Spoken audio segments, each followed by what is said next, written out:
Stakes are high. The MCG comes alive. You know, teams like Collingwood the MCG is pretty physical. Right hit. The crowd lapping it up. Obviously the two biggest clubs. Favola's in it. And the AFL, have a look at this one. The big rivalry, you got 90,000 people. Yes! It's a big tradition. Took the bounce, didn't really need it, but used it anyway. It's a huge thrill, big crowd, big atmosphere. It's electric. The Davis, two in a row, two in the space of 30 seconds. A big spectacle, it's a big build-up. I do look forward to it. It bounces obligingly to the third. He's got his fourth. Yeah, it's always a special game to play in. Hopefully most of the time we win. Hi everyone, welcome along to the MCG. Sunday football this afternoon. It is indeed a great rivalry. Collingwood going against Carlton. The problem for the Magpies, David Schwartz, is the fact that they can't get their best team on the ground. 7 changes coming in today. Yeah, it's a lot of changes, but it also becomes very difficult for Carlton because normally they know what they're coming up against. But with 7 changes, well, it's a bit of a guessing game for them planning coming into this week also. Very lateral, I like that. Look at the Carlton squad. A couple of inclusions. Stephen Brown comes in. Wiggins is out as a late replacement. And Mitch Robertson, we saw him early on in the season and showed a lot. And these younger boys coming in, they need a rest, and he's back into the side after a couple of weeks out. Lost to Freo at their last start. Collingwood lost to the Saints badly on a Monday night. We should have probably just highlighted the players that are playing from last week. There's a lot of changes there and a lot of players up forward. They've lost a lot of tall timber, but their main goal kickers, we've got a couple of them back in John Anthony and Leon Davis playing. But gee, a lot of changes. Collingwood will need to be at their best to counteract all those positional changes that we're seeing out there this afternoon. I've been following Collingwood for 64 years this year. Well, first football I went to, game I went to Collingwood was with my father when I was 3-year-old. And I come from a family of 8 and everyone barracked for Collingwood. We live walking distance from the ground. We went every week. Everyone strolled along every week. And Mum stayed home and made the soup after the footy. A win would be nice. That'd be the best birthday present I could get for Collingwood to beat Carlton. For you, a birthday present, yes. Look at all these people having their coffee, wondering what the DIP going on. Off you go. Same routine.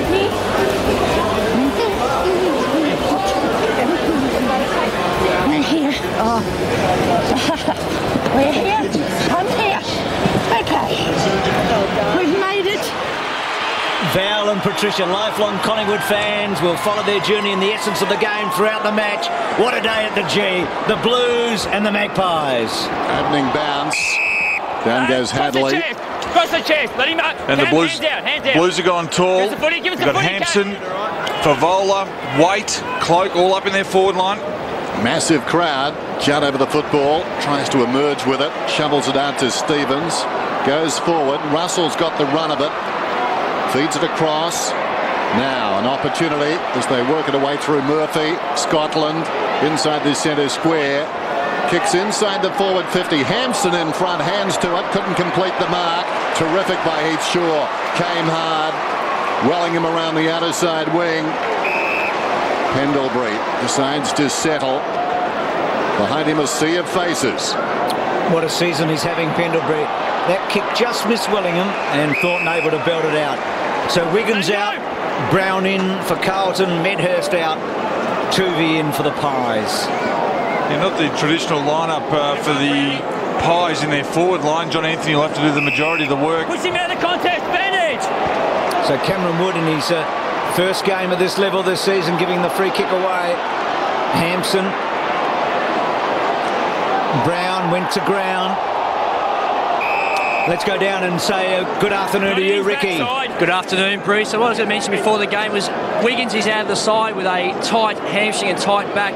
Also, Paul Medhurst, he was selected in the side, but his ankle injury was tested this morning, didn't come up. There's also a question mark over Dane Swan. He injured his knee last week, but he passed his test and he's out there. It was Swan who socked the ball out of the congestion, taken by Gibbs, who kicks it inside the forward 50. And White. Wow. Takes a terrific sprawling mark. You won't realise how good this mark is till you see it for a second time. Watch this. That is outstanding. Oh, That is so. Full body pressure from a very good defender in Nick Maxwell, and to be able to keep control and also keep the ball from hitting the ground, that was fantastic, Mark. Nothing more Maxwell could have done about that. No. As I said when they came onto the ground, he was in terrific form against the Saints, Maxwell. Not a good start for him. Wait, 3-1 from set shots, make that 4-1 this season. Well, Brett Ratton's got a real luxury on his hands with Jarrad Waite. We know that he's a very, very classy defender. He can give run-off half-back. But you put him forward and he can do this sort of stuff, and all of a sudden, as a defensive unit in Collingwood, they're going, oh no, we've got this bloke down here who we thought may have started down back. He's going to be a real handful. They've also got to look after Fev. Hampson started pretty well coming at the footy. They've got Cloak down there. They might be one tool short. Well, Brett Ratton told us he'd play him forward today, didn't he, in the rooms. He's kicked 3 goals twice this year. He's actually kicked more goals this season right now than he did for the whole of last year. He's a weapon, Waite. So the Blues get the first. Cruiser wins the tap. Gibbs gets the football and then goes with a wobbly old floater that beat the lot. Now Maxwell was shooing Brown onto it, and then Brown said, you take it, skipper. Maxwell back to Wellingham. It was very good last Monday night, and a team that got hammered, obviously. And a boundary throw in.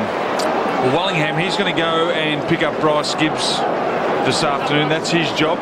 And there's Aaron Joseph picking up O'Brien, who they believe is their prime mover. Tossed in, Cruiser directs it down in front. Swan runs out from beneath that cloud. People said he wouldn't play. He's out there, a couple of possessions already. Corrie. And now Clark in the opposite back pocket. Takes something off this kick to no man's land. Cruiser came hard. Bad luck for him. Couldn't control it. Wellingham combines there with Tuvey. Now Clark comes back to Wellingham. That wasn't a good hand pass. Tuvey went down. Clark's got it. Terrible kick. Spilt there by Robinson.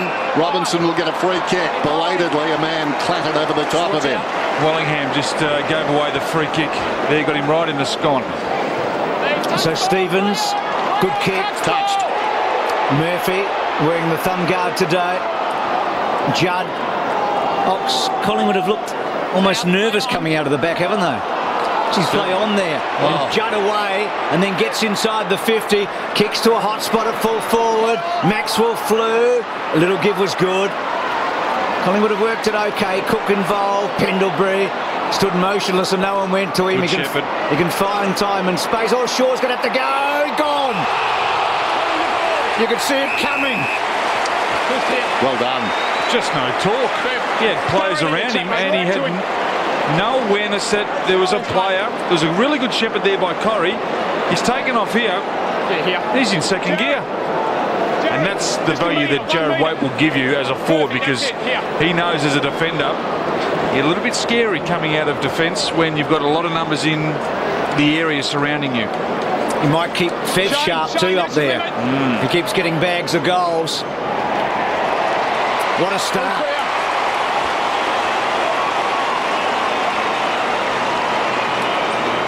Well, Nick Maxwell, he's had a couple kicked on him. That one there you can't do anything about because you've got your hands on the footy, but it's a terrific chase. Collingwood just haven't got the confidence to kick the ball within that 50-metre arc and clear the danger zone. They need to be able to get it onto their boot a lot quicker. And at the moment, just really good pressure by Carlton's forwards, not allowing Collingwood to get rid of that footy.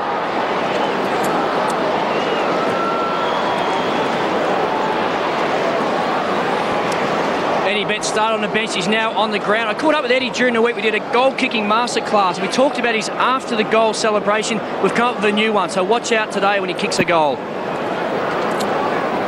There's the bounce. Wood knocks it down. Gibbs goes after it.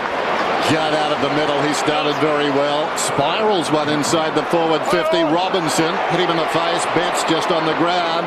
Half a chance to get that celebration going. Maxwell did well. They feed it out of there. Wood gave it across to Cox, who sends it towards the outside wing. Reed's kick carries a couple of players down there. Anthony leads back in the race. And it's going to be a free kick, and it's going Collingwood's way. John. Good pace there by Jamieson. I like the matchup. Carlton, this will be the first time they'll allow